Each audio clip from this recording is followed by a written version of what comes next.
Guys, last time तक हमने line तक यानी कि हम लोगों ने जो एंटिटीज है स्केच के अंदर उसमें पहले लाइन देखा था, उसके बाद सर्कल देखा था और उसके बाद स्पाइन देखा था। अब हम जो नेक्स्ट है हम चले गए यहाँ कॉर्नर रेक्टेंगल के ऊपर। ठीक है, तो फर्स्ट हमको फ्रंट प्लेन को क्लिक करना है, उसके ऊपर जाके स्केच के ऊपर क्लिक करना है। अभी यहाँ पे आप देखोगे तो यहाँ पे 5 ऑप्शंस है। तो पहला ऑप्शन हम लोग देख लेते हैं। पहला ऑप्शन है कॉर्नर रेक्टेंगल, यानी कि कॉर्नर का मतलब है कि कोई एक कॉर्नर से ये रेक्टेंगल हम लोग डिफाइन कर सकते हैं। ठीक है, यानी कि जहां पे भी हम रखेंगे वो कॉर्नर से स्टार्ट होगा। तो जैसे कि मैंने ये ओरिजिन के पॉइंट पे के ऊपर इसको रखा, यहाँ पे मैंने क्लिक किया, फिर मैं यहाँ पे माउस को ट्रैक कर रहा हूँ, तो ये या तो राइट साइड जा रहा है या फिर ये लेफ्ट साइड जा रहा है, ऊपर नीचे भी जा सकता है। तो इस तरह से ये जो रेक्टेंगल जो क्रिएट होता है उसको हम लोग कॉर्नर रेक्टेंगल बोलते हैं। हमने यहाँ पे सिलेक्ट किया, तो ये जो कॉर्नर रेक्टेंगल है उसकी जो एंटिटीज है, यानी कि ये हॉरिजॉन्टल है, ये वर्टिकल है, ये हॉरिजॉन्टल है, ये वर्टिकल है, ये अपने आप डिफाइन हो जाती है। ठीक है, जब आप लाइन बनाते हो तो लाइन में कभी कभी आप जब स्केच करते हो तो लाइन हो सकती है कि वो हॉरिजॉन्टल वर्टिकल ना हो। जैसे कि आपने जैसे कि यहाँ पे लाइन आपने क्लिक की, तो आपने ऐसे ही माउस यहाँ पे ड्रॉप कर दिया, तो ये लाइन जो अभी बन रही है वो हॉरिजॉन्टल नहीं है। तो इस तरह से हो सकता है, पर जो आप रेक्टेंगल बनाओगे तो वो इस हिसाब से ही डिफाइन होगा, या फिर हॉरिजॉन्टल होगा या फिर उसकी लाइन वर्टिकल होगी। तो अपने जैसे कि यहाँ पे आपने यहाँ पे रेक्टेंगल ड्रॉ किया, उसके बाद यहाँ पे आपको स्मार्ट डायमेंशन में जाना है। जैसे कि मैंने इसको 50 ले लिया। ठीक है, इसके बाद मैंने यहाँ पे 120 ले लिया। तो ये पूरा जो स्केच है इसको आप एग्जिट स्केच करोगे, यहाँ पे आप देख पाओगे कि ये जो स्केच है ये पूरी तरह से अभी डिफाइन है। ठीक है, तो ये जो पहला था ये था कॉर्नर रेक्टेंगल। उसके बाद जो दूसरा ऑप्शन है वो है सेंटर रेक्टेंगल, यानी कि वो सेंटर से एक्सप्लोड होगा। यानी कि यहाँ पे मैंने सेंटर पे क्लिक किया, अभी आप देखोगे तो ये सेंटर में से मूव हो रहा है पूरा। तो जैसे कि मैंने यहाँ पे उसको ले लिया, यहाँ पे मैंने क्लिक कर दिया। ठीक है, मैंने इसको ले लिया 150, इसको ले लिया मैंने 200।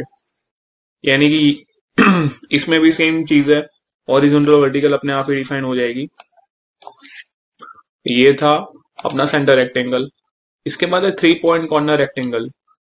ठीक है, तो इसको आप जब यहाँ पे रखोगे, फिर आप यहाँ पे रखा, फिर आपने यहाँ पे रखा, तो यानी 1 पॉइंट आपने पहले डिफाइन किया, उसके बाद ये दूसरा डिफाइन किया, उसके बाद यहाँ पे तीसरा डिफाइन किया। तो इसीलिए इसको हम लोग बोलते हैं 3 पॉइंट कॉर्नर रेक्टेंगल, यानी ये भी कॉर्नर से ही होता है। ठीक है, इसमें ये लाइन जो ऊपर वाली लाइन और नीचे वाली लाइन है, यहाँ पे आपको एक सिंबल दिख रहा होगा। ये जो सिंबल के ऊपर आप क्लिक करोगे तो यहाँ पे आपके लेफ्ट साइड में एक विंडो शो होगा, वहां पे अभी आ रहा है पैरेलल, यानी कि ये लाइन और ये लाइन एक दूसरे के पैरेलल है। यानी कि ये जो भी एंगल पे जा रही है लाइन, वही एंगल पे ये लाइन जा रही है। जैसे कि मैं अभी मैंने आपको जैसे कि लाइन के अंदर सेंटर लाइन का कमांड बताया, सॉरी सेंटर लाइन नहीं, मैंने आपको हाँ सेंटर लाइन का कमांड बताया कि एक रेफरेंस के लिए यूज होती है। तो जैसे कि ये यहाँ पे मैंने एक सेंटर लाइन दे दी, मैं यहाँ से एक डायमेंशन देता हूँ 100 का। ठीक है, अभी मैं स्मार्ट डायमेंशन पे यहाँ पे क्लिक करता हूँ, उसके बाद यहाँ पे क्लिक करता हूँ, तब मेरे को जाके यहाँ पे एक एंगल शो हो रहा है, 162 का एंगल शो हो रहा है। ठीक है, अभी आप यहाँ पे चेक करो तो यहाँ पे भी 162 का एंगल आ रहा है, यानी कि इसका मतलब हुआ कि ये दोनों लाइन एक दूसरे के साथ पैरेलल है। यहाँ पे आप देखोगे तो यहाँ पे आप क्लिक करो तो एक रिलेशन और आपको दिखेगा, ये परपेंडिकुलर रिलेशन है, यानी कि ये लाइन और ये लाइन एक दूसरे के साथ परपेंडिकुलर है, 90 के एंगल पे है। ठीक है ना, तो ये सारे रिलेशन आप देख सकते हो यहाँ पे। जैसे कि आपको इसको 0 डिग्री पे यानी कि करना है तो आप यहाँ से 180 डिग्री दे दो। ठीक है, ये 180 डिग्री पे आ गया। तो ये जो रेक्टेंगल है ये 3 कॉर्नर रेक्टेंगल है। ठीक है, उसके बाद चौथा पॉइंट है वो 3 पॉइंट सेंटर रेक्टेंगल है। जैसे कि ये फर्स्ट पॉइंट था, ये सेकंड था और ये थर्ड। ठीक है, तो ये ऐसे पूरा मूवमेंट करेगा। इसमें भी सेम चीज है कि दोनों लाइन एक दूसरे के साथ पैरेलल होगी और जो 90 डिग्री पे जो लाइन है उसके साथ परपेंडिकुलर रहेगी। तो तो यहाँ पे आप कोई भी डायमेंशन दे दो, ठीक है, 200। जब आप स्केच करते हो और स्केच स्क्रीन के ऊपर ओवरलैप होता है, तब आपको ये जो माउस का व्हील है उसको रोटेट करना रहता है। यानी कि आप जब माउस का व्हील नीचे की साइड रोटेट करोगे, तो ये जो इमेज है वो बड़ी होती जाएगी, और उसको ऊपर की साइड आप मूव करोगे तो ये जो चीज है वो छोटी हो जाएगी। ठीक है, तो ये जूम आउट जूम इन आप माउस की मदद से कर सकते हैं।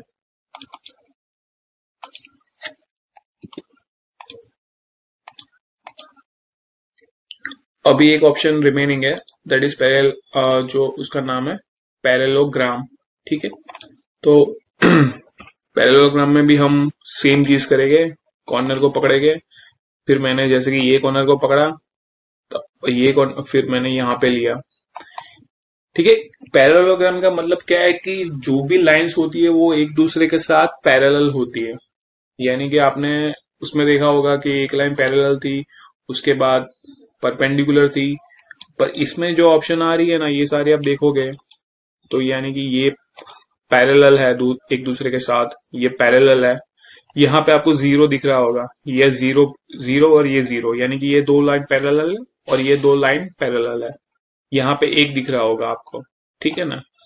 तो आप इसको भी सेम चीज कर सकते हैं, इसको भी कोई भी एंगल में लेके आपको जीरो देना है, 20 डिग्री पे देना है, 30 डिग्री पे देना है।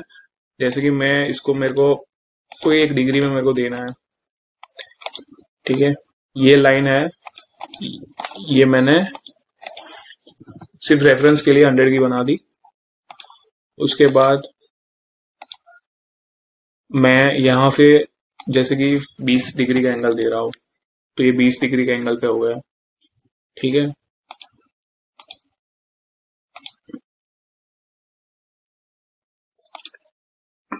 मेरे को ये वाला डायमेंशन देना है 200, तो मैंने इसको 200 दे दिया, ठीक है। मैंने इसको 100 दे दिया, यानी कि ये अभी पूरा डिफाइन हो गया। आप बैक करोगे तो यहाँ पे आपको पूरा प्लस में साइन नजर आएगी। तो ये जो है ये फुली डिफाइंड स्केच है, ठीक है। तो रेक्टेंगल अभी आपने देख लिया। उसके बाद आता है 3 पॉइंट आर्क। इसमें भी 3 ऑप्शन है, सेंटर पॉइंट आर्क है, टेंजेंट आर्क और 3 पॉइंट आर्क है। अभी हम लोग सेंटर पॉइंट आर्क को देखते हैं। तो यहाँ पे आपने क्लिक किया, उसके बाद यहाँ पे आपने क्लिक किया, उसके बाद आपको ये रेडियस जो भी चाहिए वैसे आपको रेडियस मिल जाएगी, ठीक है। जैसे कि मैंने इसको छोड़ दिया, तो मेरे को ये अभी मेरे को हाफ सर यानी कि क्वार्टर सर्कल ही चाहिए, ठीक है। तो मैं यहाँ से 2 लाइन कर सकता हूँ। एक लाइन मैंने यहाँ पे कर दी, ये वाली जो लाइन है इसको मैंने सिर्फ रेफरेंस के लिए ले ली।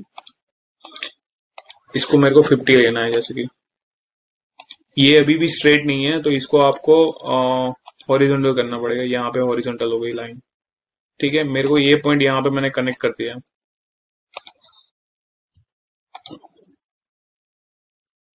सॉरी। आपको कंट्रोल प्रेस करके दोनों को क्लिक करना है और फिर कोइंसिडेंट रिलेशन देना है। ये रिलेशन नहीं बन रहा बिकॉज यहाँ पे पहले से ही मैंने रेडियस दे दी है, क्योंकि ये जो रेडियस है बड़ी रेडियस है, और यहाँ पे जब इसको टच करना होगा तो उसकी रेडियस छोटी रहेगी, इसीलिए ये मैच नहीं हो रही। तो आपको ये रिलेशन पहले डिलीट करना रहेगा। अभी मैंने इसको डिलीट कर दिया, तो ये जो स्केच है वो ब्लू हो गया, ठीक है। उसके बाद यहाँ पे आप क्लिक करो, ठीक है। उसके बाद मैंने यहाँ पे क्लिक किया और ये पॉइंट है और ये पॉइंट है, इसको मैंने कोइंसिडेंट रिलेशनशिप दे दिया, ठीक है ना। तो अभी ये जो 50 है उसके हिसाब से रेडियस भी 50 की आ रही है। तो इस तरह से आपको कोई बनाना है। तो हम लोग आर्क की बात कर रहे थे। ये जो टेंजेंट आर्क होता है ना, वो ऐसे ही यानी कि वो कोई एंटिटी के साथ मैच होके बनता है, यानी कि एक लाइन कमांड आपको पहले देना पड़ेगा। उसके बाद यहाँ पे आपको कंस्ट्रक्शन में जाके आप पहले कोई डायमेंशन दे दो, जैसे कि मैंने यहाँ से 150 का डायमेंशन दे दिया, ठीक है। उसके बाद मैं इसको टेंजेंट आर्क के लिए यहाँ से आर्क जनरेट कर रहा हूँ, ठीक है। तो ये देखो, ये एक ही लाइन पे आ रही है। अभी ये जो लाइन है टेंजेंटली एक दूसरे के साथ मैच हो रही है, तीनों लाइन को आप सिलेक्ट करके ये वर्टिकल रिलेशनशिप दे सकते हो। ठीक है, यहाँ से आप रेडियस ले सकते हो 40 की, तो ये फुली डिफाइन हो गया। तो ये वाला जो ऑप्शन था वो टेंजेंट आर्क था। उसके बाद जो मोस्टली जो यूज होता है सॉलिडवर्क्स के अंदर वो 3 पॉइंट आर्क है। इसमें आपको ये जो फर्स्ट आपने सिलेक्ट किया वो था पहला पॉइंट, उसके बाद आपने यहाँ पे दूसरा सिलेक्ट किया, ये दूसरा पॉइंट, उसके बाद आपने यहाँ पे कोई भी सिलेक्शन किया वो तीसरा पॉइंट। तो उस हिसाब से जब 3 पॉइंट जनरेट होते हैं तो उसका मतलब है कि ये इसका 3 पॉइंट आर्क है। ये तीनों को हम ये वाला रिलेशन देते हैं, तो ये एक दूसरे के साथ हॉरिजॉन्टल हो गया। फिर जैसे कि मैंने यहाँ ये फिर से ये तीनों को क्लिक किया, मैं यहाँ पे वर्टिकल रिलेशन देता हूँ तो ये वर्टिकल हो गया। ठीक है, फिर वहां पे आपको यहाँ पे डायमेंशंस में उसमें रेडियस डालनी पड़ेगी। ये एक दूसरे के साथ पूरे वर्टिकल रिलेशनशिप में, और इसका मैंने रेडियस भी डिफाइन कर लिया, यानी ये अभी हिल नहीं सकता, ये पूरी तरह से डिफाइन हो गया है ये वाला। ठीक है, तो इस तरह से आप इसको पूरी तरह से फुली डिफाइन कर सकते हो। उसके बाद है इलिप्स। तो इलिप्स के बारे में मैं बता देता हूँ कि आपने इंजीनियरिंग ड्राइंग्स के अंदर बहुत सारा इसके बारे में पढ़ा होगा। इलिप्स क्या होता है ये मेरे को समझाने की जरूरत नहीं है। इलिप्स है, पैराबोला है, कॉनिक है, हाइपरबोला, ये सारी चीजें आपने इंजीनियरिंग ग्राफिक्स में पढ़ी हुई है। ठीक है, ये सॉलिडवर्क्स में बहुत कम यूज होता है, बट फिर भी कभी कभी क्या है कि कंपनी में आप इंटरव्यू देने के लिए जाते हो तो वो इसके बारे में पूछ सकते हैं, इसके बारे में कोई टास्क दे सकते हैं, तो आपको इसकी जानकारी होनी चाहिए उसके लिए। ठीक है, तो मैंने इलिप्स के लिए यहाँ पे क्लिक किया तो ये यहाँ से जनरेट हुआ इलिप्स। ठीक है, फिर यहाँ से आपको पैरामीटर तो नहीं दे पाओगे, यहाँ से ही आपको देना पड़ेगा। तो यहाँ से आप 2 डायमेंशन यहाँ से दे सकते हो, जैसे कि मैंने यहाँ पे 150 दे दिया। इसके बाद मैंने यहाँ से आपको स्मार्ट डायमेंशन में यहाँ पे जैसे कि मैंने 100 दे दिया। अभी इसको फुली डिफाइन करने के लिए क्या है कि ये जो सारे पॉइंट्स है एक दूसरे के साथ हॉरिजॉन्टल होने चाहिए, और ये जो 3 पॉइंट है एक दूसरे के साथ वर्टिकल होने चाहिए। तो ये मैंने यहाँ पे क्लिक किया, यहाँ पे क्लिक किया, फिर मैंने यहाँ पे हॉरिजॉन्टल रिलेशन दिया।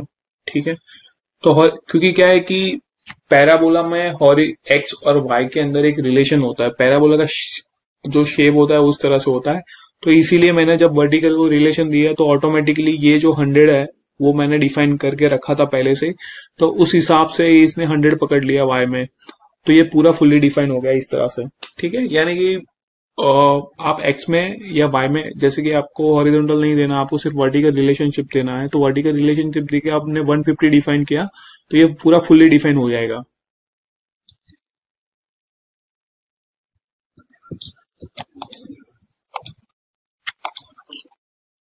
हाँ, तो मैंने जब बोला पार्शियल इलिप्स में क्या है कि ये जो आपने देखा होगा कि मोस्टली जो इलिप्स होती है उसके अंदर 2 एक्सिस होती है, मेजर एक्सिस जो एक्स माइनस एक्स में होती है और minor axis y minus y के अंदर होती है।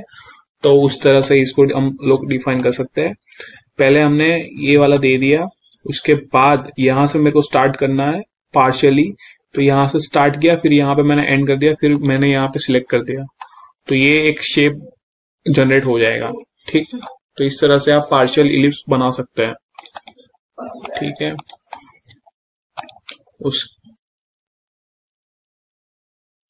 उसके बाद एक पैराबोला है। तो पैराबोला के अंदर आपको पहले कहाँ से डिफाइन करना है, तो जैसे कि मैं यहाँ ओरिजिन पॉइंट से स्टार्ट करता हूँ। ठीक है, तो ये इसकी फोकल लेंथ है। ठीक है, मैंने यहाँ पे इसको डिफाइन किया, उसके बाद मेरे को यहां तक मैं ले गया, फिर मैंने जाके यहां से फिर से स्टार्ट किया, फिर यहाँ पे मैंने एंड किया, तो इस तरह से ये पूरा डिफाइन होगा। ठीक है, इसके अंदर कोई भी चेंजेस हो तो वो आप चेंजेस यहाँ से आप कर सकते हो। ठीक है, एक्स वाई के अंदर आपको जो चेंजेस करना है, यहाँ से आपको जो चेंज करना है, वहां ये 4 पॉइंट्स है, बहुत इजी है, यूजर फ्रेंडली है, आपको दिख के पता चल जाएगी कहाँ पे ये चेंज करना है, तो वहां से आप ये चेंज पूरे कर सकते हैं। ठीक है, उसके बाद जो लास्ट ऑप्शन है हमारा वो है कॉनिक। तो कॉनिक में भी सेम हम यहां से पकड़ेंगे, उसके बाद हम लोगों ने यहाँ पे रखा, उसके बाद हम लोगों ने इसको नीचे रख के, ठीक है, इसको सिलेक्ट करके हम लोगों ने डिफाइन किया, तो ये पूरा कॉनिक शेप जनरेट हो जाएगा। यानी कि कॉनिक में भी आप बहुत सारे अलग अलग तरह से रेडियस के हिसाब से ये आप जनरेट कर सकते हो, ठीक है।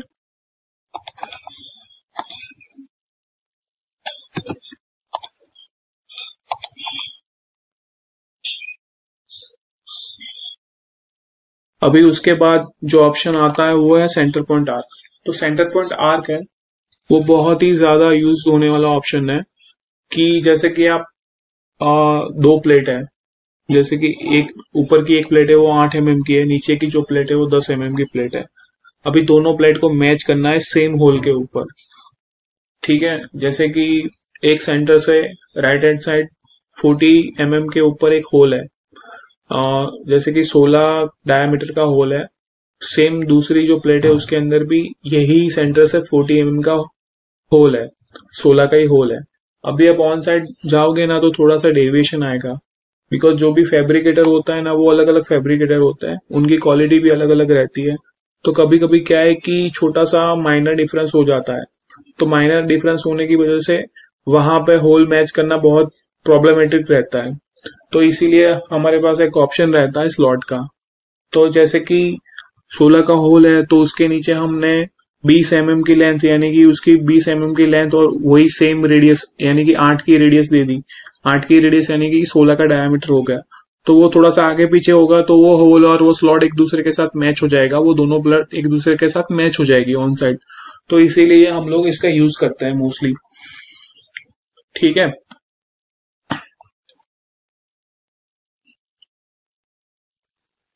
तो यहाँ पे सबसे पहले मैं स्ट्रेट स्लॉट में करता हूँ, जैसे कि मेरे को फ्रंट प्लेन के अंदर स्ट्रेट स्लॉट करना है। तो यहाँ पे मैंने क्लिक किया और यहाँ पे मैं ले गया, फिर जाके मैंने यहाँ पे अपना ये ड्रैग किया माउस, मैंने इसको डायमेंशन दे दिए 200 के, ठीक है, यानी कि ये 200 mm लंबा है। अभी मैंने इसको रेडियस दे दिया 10 का, ठीक है। तो इस तरह से ये स्लॉट पूरा बन जाएगा आपका, ठीक है। तो ये जो स्लॉट था इसको हम बोलेंगे स्ट्रेट स्लॉट। उसके बाद जो दूसरा ऑप्शन है हमारे पास वो है सेंटर पॉइंट। तो सेंटर पॉइंट में क्या है कि जो भी आप एक्स एक्सिस में जितना भी खींचोगे उतना ही वो माइनस में खींचेगा। तो आप यहाँ से ऐसे क्लिक करके बहुत इजीली यहाँ पे कमांड दे सकते हो, जैसे कि मेरे को यहाँ पे 50 रखना है, यहाँ पे मेरे को रेडियस देनी है, जैसे कि मेरे को 8 की रेडियस देनी है। तो इस तरह से ये हो गया। मैं अभी आपको एक एग्जाम के लिए बताता हूँ, जैसे कि मेरा सर्कल यहाँ पे है, ठीक है, जो मैंने आपको एक होल का एग्जांपल दिया था। तब जाके ऑन साइड में क्या है कि थोड़ा सा मेरे को मूव भी करना है, जैसे कि ये एक प्लेट है वो दूसरी प्लेट के रेफरेंस में थोड़ी सी आगे भी जा रही है, तो ये यहाँ से थोड़ी सी ये वाला पॉइंट यहाँ तक आ सकता है और ये वाला पॉइंट यहाँ तक भी आ सकता है। तो ये एक दूसरे के साथ मूवमेंट डिफाइन करने के लिए भी यूज होते हैं, ठीक है। उसके बाद है 3 पॉइंट आर्क स्लॉट। कभी कभी क्या होता है कि एक जो प्लेट होती है उसके ऊपर हमको एक रेडियस जो मिलती है ना वो आर्क के ऊपर बनानी पड़ती है। जैसे कि हमने एक प्लेट के ऊपर 45 की कोई भी चीज, यानी कि आप एंगल ले लो या सी चैनल ले लो, ठीक है, कोई भी स्ट्रक्चर मेंबर ले लो, कोई ऐसी पट्टी ले लो, तो पट्टी को मेरे को 45 डिग्री के अंदर मेरे को मैच करनी है। तो मैच कैसे होगी, तो उसके लिए मेरे को ये वाला जो आर्क का ऑप्शन है 3 पॉइंट आर्क वो डिफाइन करना रहेगा, ठीक है। तो मैंने यहाँ पे लिया, ठीक है, इस तरह से मैं यहाँ पे डिफाइन कर सकता हूँ पूरा, यहाँ से मैं रेडियस दे सकता हूँ, ठीक है।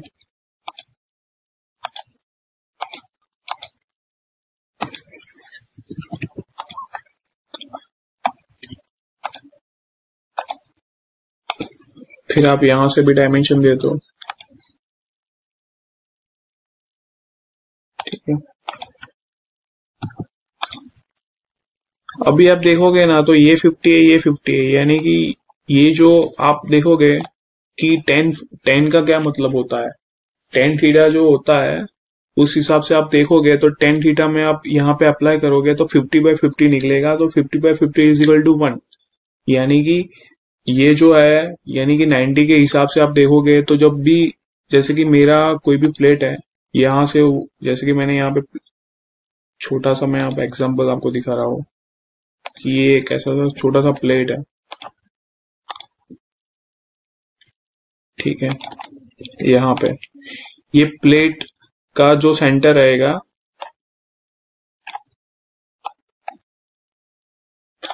ये प्लेट, जैसे कि मैंने यहाँ पे ऐसे, ये मैं आपको समझाने के लिए कर रहा हूँ, ठीक है। ये एक दूसरे के साथ आप देखोगे तो परपेंडिकुलर में रिलेशन बता रहा हूँ इसका, ये भी परपेंडिकुलर है।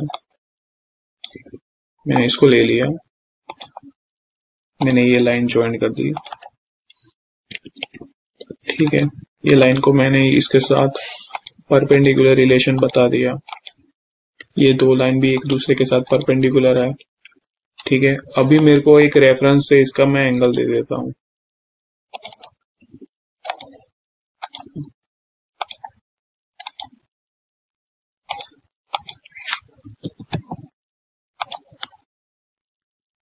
ठीक है। मैंने इसका 45 एंगल दे दिया। अभी ये वाली लाइन और ये वाली लाइन एक दूसरे के साथ मैं पैरेलल रखता हूँ, ठीक है।